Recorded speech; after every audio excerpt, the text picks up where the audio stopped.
नमस्कार साथियों, निर्माणवाद की दुनिया में आप सभी का स्वागत है। मैं फिर से आपके सामने लेके प्रस्तुत हूँ CDP 5 का पंच। 5 शानदार क्वेश्चन, उनसे भी शानदार उनकी एक्सप्लेनेशन। चलिए बाल विकास और पेडागोजी, चाइल्ड डेवलपमेंट पेडागोजी के आज के क्वेश्चंस देखते हैं। तो पहला प्रश्न जो हमारे सामने है वो है, dyslexia is associated mainly with difficulties in which of the following. Dyslexia निम्नलिखित में से किस में मुख्य रूप से होने वाली कठिनाइयों से संबंधित है। तो जब हम डिसलेक्सिया के ऊपर बात करें तो डिसलेक्सिया हमसे किससे रिलेटेड देखने को मिलती है। तो डिसलेक्सिया हमारे पास है रीडिंग, एक पठन वैफल्य विकार है हमारे पास। तो ये हमें पठन वैफल्य विकार देखने को मिलता है। ये एक रीडिंग डिसऑर्डर है हमारे, जिसमें हमें ये देखने को मिलेगा। तो डिसलेक्सिया हमारे पास आंसर हो गया यहाँ पे सेकंड। नेक्स्ट क्वेश्चन को देखें। The clause of phrase in unit of perception of. Clause of phrase निम्न की धारणा की एक इकाई है। तो यहाँ पे क्लॉज ऑफ फ्रेज की बात हम करते हैं। अब अगर हम देखें तो क्लॉज ऑफ फ्रेज अगर हम देखें तो ये क्या देखने को मिलता है हमें। इमेज है, ये कंसेप्ट है, लैंग्वेज है, ये थॉट है। हम किस चीज़ के ऊपर बात करें तो क्लॉजेज और फ्रेज दोनों हमें देखने को मिलता है। ठीक, हमें विपरीत अवधारणाएं देखने को मिलती हैं। क्लॉज किस चीज़ की अवधारणा को लेके चलता है तो क्लॉज हमारे पास अवधारणा को लेके चलता है जिसमें हम देखेंगे कि सब्जेक्ट और प्रेडिकेट हमारे पास नहीं होते। वहीं पर जब हम फ्रेज की बात करते हैं तो फ्रेज में हमारे पास ये चीज़ होती है। ये दोनों ही चीज़ें किसके ऊपर इंगित करती हैं, ये हमारे पास लैंग्वेज की फॉर्म की बात करती हैं। ये किसकी बात करती हैं, चाहे हम क्लॉज की बात करें चाहे फ्रेज की बात करें, ये एक लैंग्वेज फॉर्म है और इस लैंग्वेज फॉर्म को हम यूज करते हैं अलग अलग जगह। तो इसीलिए क्लॉज ऑफ फ्रेज हमारे पास लैंग्वेज को लेके चलेगा, जबकि हम देखेंगे कि इमेज, कंसेप्ट या थॉट हमारे पास किसको लेके चल रहा होगा, ये हमेशा किसी न किसी इंफॉर्मेशन को लेके चल रहा होगा। अगर हम देखें इमेज है तो इमेज या कंसेप्ट देखें या थॉट देखें तो ये किससे बनता है, ये इंफॉर्मेशन से बनता है। इमेज हमारे पास विजुअल जो इंफॉर्मेशन है वो हुआ, उस विजुअल इंफॉर्मेशन के साथ जब हम लैंग्वेज में उसको कन्वर्ट करते हैं तो वहां से कंसेप्ट्स बनते हैं और थॉट्स बनते हैं हमारे पास। तो ये तीन चीजें हमें देखने को मिलती हैं। ये तीनों हमारी इंफॉर्मेशन बेस्ड है जिसका आधार हमारे पास लैंग्वेज होता है, और क्लॉज और जो फ्रेजेस होते हैं वो लैंग्वेज के ऊपर बात करें। तो आंसर यहाँ तीसरा रहेगा। चलिए नेक्स्ट क्वेश्चन को देखें।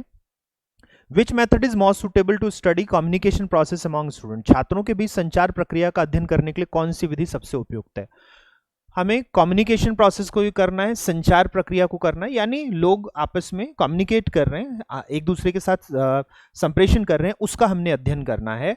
तो उसके अध्ययन के लिए जब हमने देखना हो कि संचार कितना सही या कितना खराब है या क्या संचार हो रहा है, उसका कंटेंट क्या है हमारे पास, इसके ऊपर बात करनी है। तो इसके लिए सबसे अच्छी प्रक्रिया हमारे पास ऑब्जर्वेशन होगी, अवलोकन होगी। और क्योंकि हम पर्टिकुलरली टारगेट करके कर रहे हो, किसी को लक्षित करके कर रहे होंगे, इसलिए ये सिस्टमेटिक हमें देखने को मिलेगी, व्यवस्थित हमें देखने को मिलेगी, तो ज़्यादा बेहतर होगी। यहाँ पे अगर हम देखें तो केस स्टडी हमारे पास सिर्फ कम्युनिकेशन को नहीं, पूरे केस के लिए हो जाती है, पूरे मामले का अध्ययन करने के लिए हो जाती है। वहीं पर एक्सपेरिमेंटल मैथड में हम हाइपोथेसिस बेस करते हैं। यहाँ पे हम क्या करते हैं, हम अलग अलग तरह की परिकल्पना बनाकर फिर करते हैं प्रयोग। तो परिकल्पना प्रयोग के आधार पर होता है यहीं पे। वहीं पर इंट्रोस्पेक्शन, आत्मनिरीक्षण में बच्चा अपने अनुभव बताएगा, तो वहां पर संप्रेषण को हम बेहतर तरीके से ऑब्जर्व नहीं कर पाएंगे, बेहतर तरीके से हम उसके प्रोसेस को देख नहीं पाएंगे, हम प्रक्रिया को देख नहीं पाएंगे। इसलिए यहाँ सबसे जो बेस्ट हमारे पास रहेगा वो रहेगा ऑब्जर्वेशन, और वो भी सिस्टमेटिक यानी अवलोकन, वो भी व्यवस्थित अवलोकन। तो उत्तर यहाँ पे हमें दूसरा देखने को मिलेगा। चलिए नेक्स्ट क्वेश्चन को देखें। What do you mean by curriculum? पाठ्यक्रम से आपका क्या मतलब होता है। तो यहाँ जब हम करिकुलम की बात कर रहे हैं, पाठ्यक्रम की बात कर रहे हैं, तो यहाँ क्या देखने को मिलेगा, सम टोटल ऑफ एक्टिविटीज, विद्यालय में गतिविधियों की समग्रता, सम टोटल है ये टोटल, या एनुअल स्टडी है, वार्षिक अध्ययन की समग्रता है, या फिर हम बात करें कि लर्न थ्रू करिकुलम। ये स्टेटमेंट सही है, लेकिन ये हमें आंसर नहीं देखने को मिलेगा। क्यों? क्योंकि एक बच्चा पाठ्यक्रम से अधिगम करता है, ये ठीक है कि हम पाठ्यक्रम के माध्यम से औपचारिक अधिगम देते, संपूर्ण अधिगम नहीं देते, इसलिए ये पूरा आंसर नहीं हो सकता। Indicate the course to be taught, ये पढ़ाए जाने वाले पाठ्यक्रम को इंगित करता है। तो कोर्स की बात तो है यहाँ पे, लेकिन ये पढ़ाए जाने वाले सिर्फ की बात नहीं होता, ये टोटल की बात होता है। इसलिए आंसर यहाँ पर पहला रहेगा, sum total of the activities. विद्यालय में जितनी गतिविधियां होंगी सभी की जब हम समग्रता से देखेंगे तो उसे हम पाठ्यक्रम कहते हैं, उसे हम करिकुलम कहते हैं। तो आंसर यहाँ पे हमें पहला देखने को मिलेगा। चलिए नेक्स्ट क्वेश्चन को देखें। Students can overcome there misconception for the long term through. विद्यार्थी दीर्घावधि में किसी माध्यम से अपने अनुचित अवधारणाओं से पार पा सकते हैं। तो यहाँ पे traditional teaching, standard teaching, refutational teaching, conventional teaching, परंपरागत शिक्षण, मानव शिक्षण, निराकरण शिक्षण, या परंपरागत शिक्षण। पारंपरिक और परंपरागत दो तरीके से यहाँ दे रखा है। अब अगर यहाँ पर देखें तो जब हम एक लंबे समय तक एक मिसकंसेप्शन को देखते हैं और उसको फिर हमें धीरे धीरे दूर करना होता है, तो इसके लिए जो टेक्निक अपनाई जाती है वो अपनाई जाती है रिफ्यूटेशनल टीचिंग, निराकरण शिक्षण को यहाँ पर अपनाया जाता है। ये हमारे पास फॉर्म ऑफ टीचिंग होती है जिसमें हम रिफ्यूटेशनल टेक्स्ट देते हैं या रिफ्यूटेशनल सिचुएशन देते हैं जो कि बच्चे के अंदर कॉन्ट्राडिक्शन लेके आता है, यानी हम एग्जाम्पल्स के साथ काउंटर एग्जाम्पल देंगे, उदाहरणों के साथ प्रति उदाहरणों को देंगे। ये प्रति उदाहरण बच्चों के साथ क्या करेंगे, बच्चे के मन में द्वंद्व लेके आएंगे और फिर धीरे धीरे हम उसके सुधार के लिए अलग अलग तरह के एक्सप्लेनेशन को इसमें देखेंगे।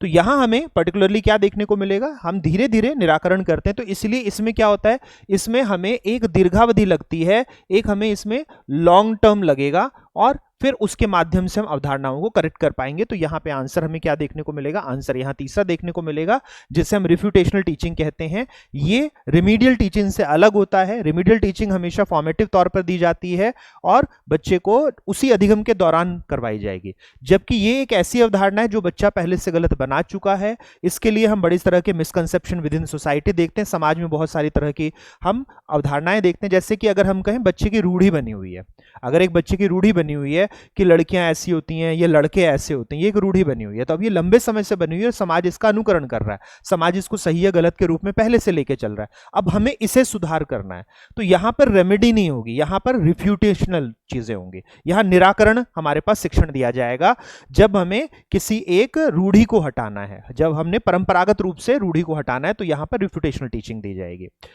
तो साथियों ये थे आज के 5 क्वेश्चन। उम्मीद करता हूं कि आपको बहुत कुछ नया सीखने को मिला होगा और बहुत सारी पुरानी अवधारणाओं को आपने रिवीजन किया होगा। ऐसे ही और क्वेश्चंस लेके मैं आपके सामने प्रस्तुत होता रहूंगा।